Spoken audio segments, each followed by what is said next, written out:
આ તરફ પ્રદેશ કોંગ્રેસ નેતાઓનું પ્રતિનિધિ મંડળ રાજ્યપાલને મળશે। આવતીકાલે રાજ્યપાલ સાથે કોંગ્રેસના અગ્રણીઓ ચર્ચા કરશે। વાવાઝોડામાં થયેલા નુકસાન મુદ્દે રાજ્યપાલને રજૂઆત કરવામાં આવશે। આ રજૂઆત અમિત ચાવડા અને પરેશ ધાનાણીની આગેવાનીમાં કરવામાં આવશે। પહેલા કોંગ્રેસના નેતાઓ અસરગ્રસ્ત વિસ્તારોની મુલાકાત લેશે, ત્યારબાદ તેઓ રાજ્યપાલને મળશે અને આ વાવાઝોડાથી અસરગ્રસ્ત લોકોને તાત્કાલિક સહાય આપવા માટે માંગ કરશે।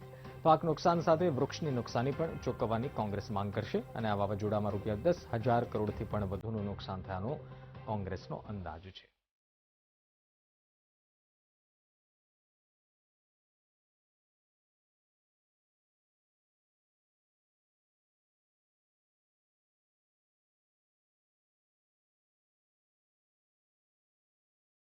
સંવાદદાતા નરેન્દ્ર રાઠોડ અમારી સાથે ફોન લાઈન પર જોડાયા છે। નરેન્દ્ર, આવતીકાલે કોંગ્રેસનું એક પ્રતિનિધિ મંડળ રાજ્યપાલને મળવાનું છે, કેવા પ્રકારની રજૂઆત કરવાનું છે અને કોણ કોણ રાજ્યપાલને રજૂઆત કરવા પહોંચવાનું છે?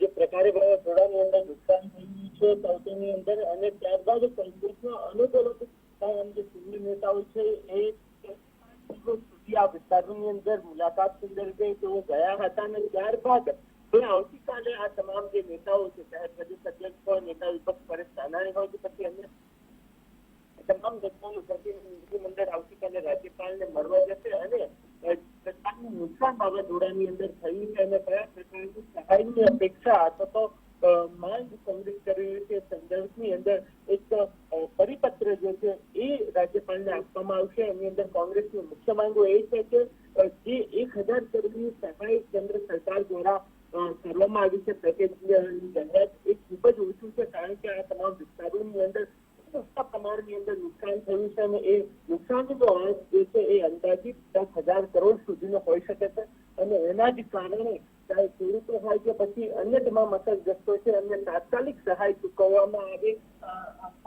નુકસાનની અંદાજ માત્ર ના માટે એ સિવાય જે વૃક્ષો છે, કારણ કે આંબો હોય તો એ આંબો પણ નાસ્તાને છે, ત્યારે એ આંબાની પણ કિંમત જાણીને ત્યારબાદ સહાય ચૂકવવામાં આવે અને ગેસની તાત્કાલિક ધોરણે આપવામાં આવે એ સંસ્થની માંગો આવતીકાલે જે પરિપત્ર આપશે એની અંદર કરવામાં આવશે।